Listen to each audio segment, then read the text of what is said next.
LMTV ça. Allez, on termine cette dernière émission de l'année avec du lance-pierre. Et oui, discipline que l'on peut pratiquer en Sarthe.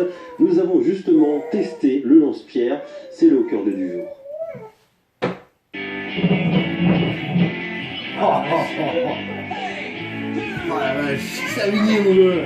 Ah c'est comme ça qu'ils font leur truc, t'as vu? Ouais. On pouvait de la fin à la fin ça.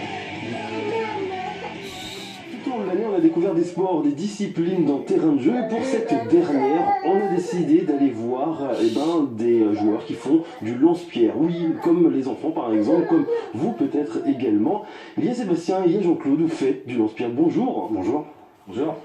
Alors c'est vrai que c'est assez surprenant, nous sommes ici à Savigny-sous-le-Lude, c'est à côté du Lude, au sud du département. Alors moi j'ai l'habitude de faire du lance-pierre étant petit, viser par exemple les fenêtres des voisins, même si on a quelques soucis ensuite. Mais vous avez décidé tout simplement de monter une association par rapport à ça. Oui, moi j'ai découvert le sport par hasard grâce aux réseaux sociaux. Et je me suis retrouvé invité au championnat d'Europe. Donc j'y suis allé par curiosité en fait. Et là je me suis rendu compte que le lance-pierre c'était un vrai sport, quoi. C'était pas seulement les petits jouets d'enfants dans les campagnes ou autre, c'était un réel sport, quoi. Alors sport qui est, j'ai l'impression, développé dans d'autres pays par rapport à la France. Ah oui, parce que en Italie c'est un vrai sport, en Espagne, en Allemagne, en Angleterre, en Chine c'est très développé, aux États-Unis c'est pareil. Et en France, en France, inconnu quoi. Parce que là, vous étiez le premier finalement à monter une association en France. Disons qu'en fait, en rentrant du championnat d'Europe, je me suis dit, tiens, pourquoi pas en France, quoi.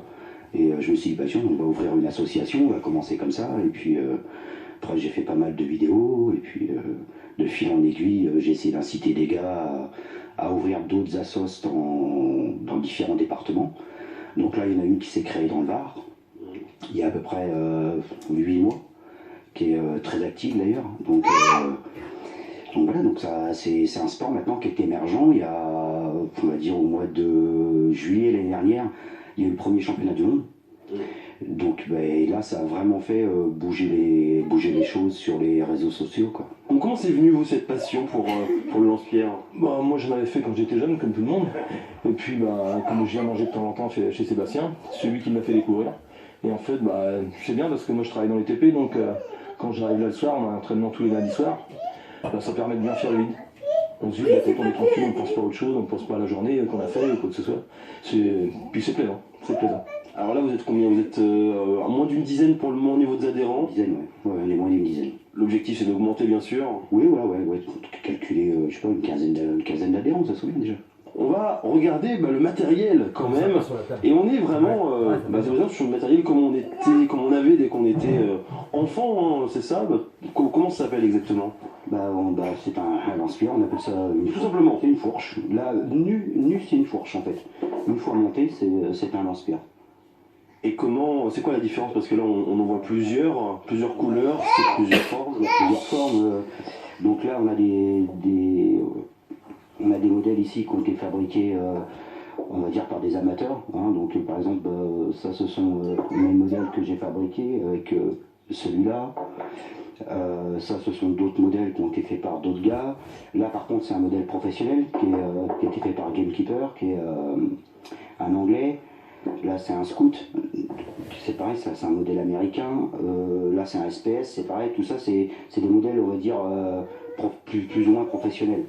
Là après on a tout ce qui est fabrication chinoise. Et là on arrive sur le seul fabricant français, d'ailleurs qui est notre sponsor, c'est eShot. Donc là on a vraiment du matériel qui est solide, qui est fabriqué en usine et tout, c'est vraiment pas mal, quoi. On dit lance-pierre, bien sûr, hein, vous ne prenez pas ce qu'il y a au sol, non, ce sont des billes, hein, c'est ça? Oui, voilà, maintenant on tire avec, moi les débutants je les fais tirer avec du 9,55. C'est une munition qui est pas très grosse, mais qui est suffisamment grosse et assez bien sensible dans le push. Et après quelques temps, on passe à des munitions plus petites, on passe à du 8 mm, qui est une munition de moyenne, plus couramment utilisée, on va dire. On va montrer les cibles, on est à quoi? Aller à 10 mètres, c'est ça? 10 mètres. 10 mètres pile, les cibles, c'est tout petit. C'est assez incroyable. Elles font entre 10 cm et 2 cm. Ah oui, alors, mais bon, à 10 mètres, c'est vrai que ça paraît minuscule. J'imagine qu'il faut viser, bien sûr la cible, et le top du top, c'est le rond au milieu, le rond rouge. Ah ouais, oui, exactement. Vous y arrivez vous? Oui, parfois. Ah, montrez-nous, et puis je vais essayer de faire pareil. Bon, on va essayer. Alors, vous me conseillez quoi d'ailleurs Tu l'avais pour coupé, commencer? là, on a fait le coup. Quel, Ouais, avec quel coupé, en plus, arme, parce si que- je veux Ah, dire, bien fait, quel j'en ai lance-pierre? Ça fait le bruit C'est du mur, dur. en plus, c'est cool. Oui, ça serait bien que vous en preniez un dans votre main déjà et que il vous semble, on va dire, agréable. Alors, voyons voir. Celui-là, souvent, plaît beaucoup. Alors, Il a une grosse poignée. Ah, je m'en doutais. pourquoi pas? C'est vrai que c'est pas trop mal. Je vous le vois ici. Je m'en doutais, c'était TTF, et ça, je vais jamais m'y faire. D'accord. Je m'en doutais. Ok, alors, est-ce Je qu'il y te a une jure qu'il va différence falloir quand il a entre coupé le la rocher? C'est quasi élastique. Non, après, c'est à l'appréciation du tireur. Mais Moi là je suis droitier, est-ce qu'il faut que je le prenne de la main droite? mais en fait, comme vous allez sortir, en fait, vous pouvez très bien être droitier et tenir main gauche. Moi, je suis droitier, je tiens main gauche. Alors je vais voir avec la main gauche. On va mettre la munition dans le push. Il y a toujours, souvent, bien un trou, en fait, ce qui sert à bien centrer la ligne. Voilà, et après, vous la pincez comme ceci. Ok.